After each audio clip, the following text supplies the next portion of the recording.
ये WWE के लिए कोई नई बात नहीं है कि वो किसी बड़े मैच को अनाउंस करके बिल्कुल आखिरी मौकों पर उसमें कोई खास बदलाव कर दें या कभी कभी तो उस मैच को ही कैंसिल कर दें। ऐसा होने के कई सारे कारण हो सकते हैं। किसी हाई प्रोफाइल मैच में कभी कभी किसी रेसलर की चोट की वजह से भी बदलाव करना पड़ सकता है, या फिर कभी कभी कंपनी पूरी तरह से अपना क्रिएटिव डायरेक्शन ही बदल कर ये फैसला कर सकती है कि ये मैच WWE के लिए उस वक्त कुछ ठीक नहीं रहेगा। तो जुड़िए हमारे साथ रेसलमेनिया में, जहां हम देखेंगे 10 ऐसे WWE मैचेस जिनका फैंस को इंतजार था लेकिन उन्हें आखिरी मौकों पर कैंसिल कर दिया गया। उससे पहले ऐसे हीरोज की रेसलिंग वीडियोस के लिए हमारे चैनल को सब्सक्राइब करके नोटिफिकेशन बेल दबाना ना भूलें और एक्सक्लूसिव लिस्ट के लिए हमें फेसबुक पर फॉलो करें और हमारे नए चैनल रेसलमेनिया शॉर्ट्स को भी जरूर देखें। Number 10, Bianca Belair versus Sasha banks, SummerSlam 2021।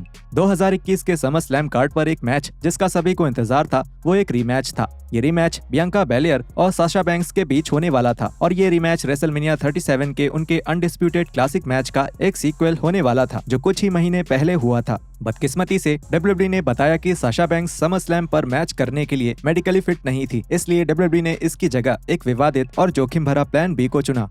जब ये अनाउंस किया गया कि साशा बैंक्स इस मैच में हिस्सा नहीं ले पाएंगी, तब ये भी अनाउंस किया गया कि इस मैच में उनकी जगह कार्मेला होंगी। लेकिन ये भी WWE का एक और धोखा ही था, क्योंकि इस मैच के शुरू होने से पहले ही बेकी लिंच ने WWE प्रोग्रामिंग पर अपनी शानदार वापसी करी। लिंच ने कार्मेला पर हमला करके बेलेयर को स्मैकडाउन विमेंस टाइटल के लिए चुनौती दे दी। लिंच ने बेलेयर को हाथ मिलाने के बहाने उनके हाथ पर हमला करके उन्हें एक मैन हैंडल स्लैम दे दिया और केवल 26 सेकंड्स में ही वो टाइटल जीत लिया। इस बुकिंग की फैसले की बहुत आलोचना हुई, खास करके इसलिए क्योंकि फैंस समझ नहीं पा रहे थे कि WWE अपने विमेंस डिवीजन की टॉप बेबी फेस को इतनी आसानी और तेजी से हारता हुआ कैसे दिखा सकते हैं। Number 9, the Undertaker versus Chris Jericho, casket match, greatest Royal Rumble. Saudi Arabia में WWE के पहले पेपर व्यू के लिए कंपनी ने शुरुआत में तो द अंडरटेकर और रुसेव का एक कास्केट मैच अनाउंस किया था और फिर ना जाने कहां से उस मैच को कैंसिल करके द अंडरटेकर का सामना उनके साथी लेजेंड क्रिस जेरिको से कराने का फैसला किया गया। और फिर ऐसा लगा जैसे WWE को पता ही ना चल रहा हो कि उन्हें क्या करना है। इस मैच को एक बार फिर से दी अंडरटेकर और रुसेव के मैच में बदल दिया गया। अपने YouTube चैनल पर रुसेव ने बताया कि WWE ने इस मैच को इतनी बार क्यों बदला। उन्होंने कहा कि उन्होंने मुझे इसलिए निकाला था क्योंकि मैंने ट्वीट किया था, मुझे ध्यान से दफनाना मेरे भाई। लेकिन इसका किसी के भी मैच में होने या ना होने से कोई मतलब नहीं था। मैंने वो इसलिए कहा था क्योंकि वो एक कास्केट मैच था और मुझे लगा कि जीतने के लिए तुम्हें शायद उसमें डाला जाएगा, इसलिए मैंने कहा था कि मुझे ध्यान से दफनाना, और सबने उसका बिल्कुल ही अलग मतलब निकाल लिया, कुछ ऐसा जो इसके असल मतलब के आसपास भी नहीं था। क्योंकि शुरुआत में ये प्लान था कि विंस मुझे एक बेबी फेस बनाने वाले थे, एक अच्छा आदमी, और वो मुझे अंडरटेकर से हारते हुए नहीं देखना चाहते थे, और फिर उन्होंने जेरिको को शामिल किया। लेकिन फिर ये हुआ कि प्रिंस ने उन्हें कॉल किया और कहा मुझे रुसेव वापस इस मैच में चाहिए, और फिर सोचो क्या हुआ, रुसेव उस मैच में वापस आ गया और रुसेव सऊदी के प्रिंस के साथ डिनर पर भी गया। इस तरह के मैच के बदले जाने पर जेरिको की प्रतिक्रिया की बात करें तो उनका रिएक्शन बहुत प्रोफेशनल था और किड कैडेट के साथ एक इंटरव्यू के दौरान इस बारे में उन्होंने कहा, मैं शुरुआत से ही उस मैच में नहीं था। उन्होंने पूछा कि क्या मैं उस मैच का हिस्सा बनना चाहूंगा और फिर उन्होंने अपना मन बदल लिया और मैंने कहा ठीक है, WWE की दुनिया में चीजें अक्सर बदलती रहती हैं, तुम्हें समय के साथ चलना पड़ता है, इससे ही तुम लंबे समय तक टिक सकते हो और एक बेहतर परफॉर्मर बन सकते हो। ऐसा भी हुआ है कि महीनों से प्लान करी हुई चीजें भी बदलनी पड़ी हैं और ऐसा भी बहुत बार होता है कि बस 3 सेकंड्स में ही चीजें बदल जाती हैं। तुम्हें हर चीज के लिए तैयार रहना पड़ेगा। Number 8, Brock Lesnar versus Roman Reigns, day 1। 2022 में WWE ने नए साल के दिन ही एक पेपर व्यू इवेंट करने का फैसला किया। इस डे 1 पेपर व्यू 1 जनवरी को होने वाला था और उसमें यूनिवर्सल टाइटल के लिए ब्रॉक लेसनर और रोमन रेंस का आमना सामना होने वाला था। बदकिस्मती से इवेंट के दिन ही रेंस कोविड-19 पॉजिटिव पाए गए और इस मेन इवेंट को कैंसिल कर दिया गया। इसकी वजह से लेसनर को WWE टाइटल के एक मैच में डाल दिया गया जो अब फैटल 5-वे मैच बन गया था और इसमें Brock Lesnar, Big E, Seth Rollins, Kevin Owens और बॉबी लैशली ने हिस्सा लिया था। हैरानी की बात यह थी कि इस मैच में लेसनर ने WWE टाइटल जीत लिया और इस फैसले पर WWE के बहुत सारे फैंस ने कई सवाल उठाए क्योंकि बिगी एक WWE चैंपियन के तौर पर धीरे धीरे आगे बढ़ रहे थे और इसीलिए इतनी जल्दी अचानक उनसे ये टाइटल छिन जाना किसी को सही नहीं लगा। Number 7, Seth Rollins versus riddle, SummerSlam 2022। 2022 के समरस्लैम कार्ड पर सबसे हाइप किए गए मैचेस में से एक था सेथ रॉलिंस और रिडल के बीच होने वाला मैच, लेकिन WWE ने इस मैच को कैंसिल करने का एक बड़ा फैसला किया और इसको लेकर इंटरनेट पर कई सारी बातें चल रही थी। लेकिन आखिरकार BT स्पोर्ट के साथ एक इंटरव्यू के दौरान रॉलिंस ने बताया कि उस मैच को समय की पाबंदी की वजह से कैंसिल किया गया था। ये वो समय था जब समरस्लैम के पहले ही हमारा पूरा सिस्टम बदला जा रहा था। मुझे लगता है कि एक हफ्ते पहले ही हमारी इंडस्ट्री का सबसे बड़ा बदलाव हुआ था। जब ट्रिपल एच ने क्रिएटिव प्रोसेस को संभालना शुरू किया तब वो उन्हीं चीजों को देख रहे थे जो उन्हें दिखाई जा रही थी। इसकी वजह से मेरे ख्याल से उन्हें किसी स्पॉन्सरशिप एग्रीमेंट की वजह से मिस्टीरियो का मैच डालना पड़ा था। हम सब उसी जगह पर पहुंच गए जहां हमें लगा हम इस कहानी को बनाने के लिए और हफ्ते ले सकते हैं। उन्होंने हमारे मैच को हटाने का फैसला किया और यह भी ध्यान रखा कि बाकी मैचेस लंबे हों और उनकी कहानी भी बड़ी हो। मैं सब समझता हूं और इसकी इज्जत भी करता हूं। मैं थोड़ा दुखी था क्योंकि हमने मैच का वादा करके फैंस को मैच नहीं दिखाया और उस समय तो मैं सच में पूरे साल ही परफॉर्म कर रहा था। मुझे लगा कि एक परफॉर्मर के तौर पर ये मेरे मुंह पर एक तमाचा था कि मैं साल के दूसरे सबसे बड़े शो में हिस्सा नहीं ले पाया था। लेकिन डब्ल्यूडब्ल्यूई ने इन दोनों रेसलर्स का पे-पर-व्यू कार्ड पर ब्रॉल दिखाने का फैसला जरूर किया और कार्डिफ, वेल्स में हुए Clash at the Castle event में आखिरकार इनका मैच कराया गया। Number 6, Daniel Bryan versus Kevin Owens, Fastlane 2019। कॉफी मेनिया के आगे बढ़ाने की वजह से 2019 में डब्ल्यूडब्ल्यूई को अपने क्रिएटिव डायरेक्शन में भी कुछ बदलाव करने पड़े।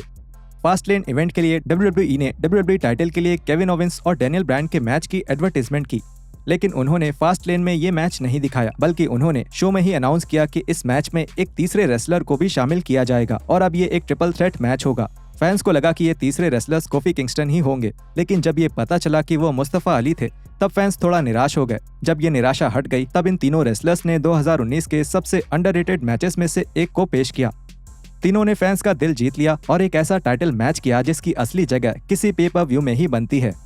Number 5, the demon versus sister Abigail, TLC 2017। 2017 TLC पे-पर-व्यू से केवल 2 दिन पहले ही WWE में हंगामा मच गया जब उनके 2 टॉप स्टार्स ब्रे वाइट और रोमन रेंस को वायरल इन्फेक्शन हो गया। रेंस को शील्ड के रीयूनियन मैच में हिस्सा लेना था, लेकिन इन्फेक्शन की वजह से उनकी जगह कर्ट एंगल को लेनी पड़ी। और रही बात वाइट की, तो वो सिस्टर एबिगेल के तौर पर फिन बैलर के खिलाफ एक मैच में लड़ने वाले थे, लेकिन हैरानी की बात यह थी कि वाइट की जगह एजे स्टाइल्स को मिल गई। फैंस को ये फैसला बहुत पसंद आया क्योंकि वाइट और बैलर के मैच में दिलचस्पी लेने वाले फैंस बहुत कम ही थे और वहीं बैलर और एजे का मैच काफी लोग हमेशा से देखना चाहते थे। Number 4, 6 pack challenge, raw 2022। 16 मई 2022 का रॉ का एडिशन इसलिए खास था क्योंकि उसमें साशा बैंक्स और नियोमी आखिरी बार WWE में दिखी थी।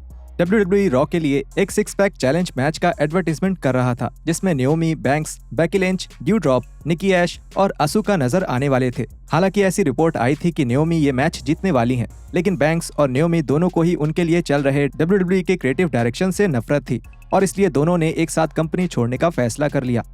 और रही बात रॉ के उस मैच की, तो उसकी जगह असुका और बेकी लिंच का एक सिंगल्स मैच करवाया गया था। Number 3, stone cold Steve Austin versus the rock versus the triple H, survivor series 1999। 1999 के सर्वाइवर सीरीज के मेन इवेंट के लिए WWE ने सबसे बेहतरीन और बड़ा मैच बुक किया था। ट्रिपल एच अपना टाइटल बचाने के लिए WWE के 2 आइकन्स के खिलाफ लड़ने वाले थे, जो थे द रॉक और स्टोन कोल्ड स्टीव ऑस्टिन। लोग इस मैच के लिए बहुत उत्सुक थे क्योंकि ये मैच आसानी से रेसलमेनिया का मेन इवेंट बन सकता था। इस मैच से पहले ऑस्टिन को बताया गया कि उन्हें अपनी गर्दन की समस्या को ठीक करना पड़ेगा और उनको WWE प्रोग्रामिंग से थोड़ा लंबे समय के लिए बाहर रहना पड़ेगा। WWE को ये बहुत पहले से ही पता था, लेकिन फिर भी उन्होंने इस पे-पर-व्यू इवेंट का एडवर्टाइजमेंट जारी रखा, ये जानते हुए भी कि ये मैच कभी नहीं हो पाएगा।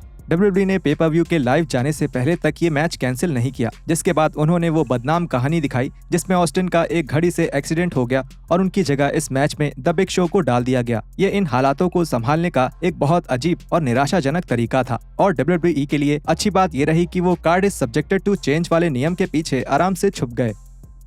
Number 2, Roman Reigns versus Goldberg, WrestleMania 36। Roman Reigns को 2020 में उनके फैसले के लिए बहुत सारी तारीफें मिलनी चाहिए। रेसलमेनिया 36 में रेंस गोल्डबर्ग को WWE यूनिवर्सल टाइटल के लिए चुनौती देने वाले थे, लेकिन रेंस कोविड-19 के दौरान अपनी सेहत को लेकर थोड़ी चिंता में थे और इसलिए उन्होंने कुछ समय के लिए WWE से बाहर रहने का फैसला किया।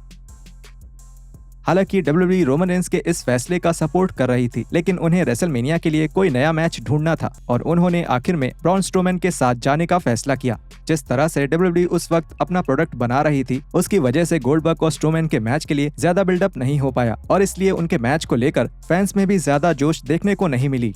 WWE ने फैसला किया कि वो स्ट्रोमैन को इस मैच में टाइटल जिताकर सब सही कर देंगे, लेकिन ऑडियंस के मुताबिक ऐसा करने में उन्होंने कुछ सालों की देरी कर दी थी। Number 1, CM Punk versus Chris Benoit, Vengeance Night of Champions 2007। 2007 के वेंजेंस का कार्ड कई सारे मैचेस से भरा हुआ था, जिसमें एक ऐसा मैच भी था जिसका सबको इंतजार था, जो कि था ECW वर्ल्ड टाइटल के लिए होने वाला मैच। CM पंक इस टाइटल के लिए क्रिस बेनवा का सामना करने वाले थे और ECW ब्रांड को महीनों तक विंस मैकमैन से दबने के बाद ऐसा ही कुछ चाहिए था। ये तो सबको पता ही है कि बेनवा के साथ पे-पर-व्यू वाले वीकेंड में क्या हुआ था और वो उस इवेंट में नहीं आए थे, जिसकी वजह से WWE को आखिरी पल में इस मैच को कैंसिल करना पड़ा था और बेनवा की जगह जॉनी नाइट्रो को लेनी पड़ी थी। जाहिर है कि बेनवा की घिनौनी हरकत के बारे में बाद में सभी को पता चला और ये WWE के इतिहास के सबसे खराब वीकेंड्स में से एक बन गया। और यहाँ खत्म होते हैं हमारे WWE के 10 ऐसे मैचेस जिनका सभी को इंतजार था लेकिन वो हुए नहीं। वीडियो के बारे में नीचे कमेंट करके हमें जरूर बताएं। क्या आप जानते हैं कि WWE में सबसे लंबे समय तक चलने वाली स्टोरी लाइन्स कौन सी हैं? जानने के लिए स्क्रीन पर दिख रही वीडियो पर क्लिक करें और हम मिलते हैं आपसे अगली वीडियो में ऐसे ही कुछ और रेसलिंग कंटेंट के साथ।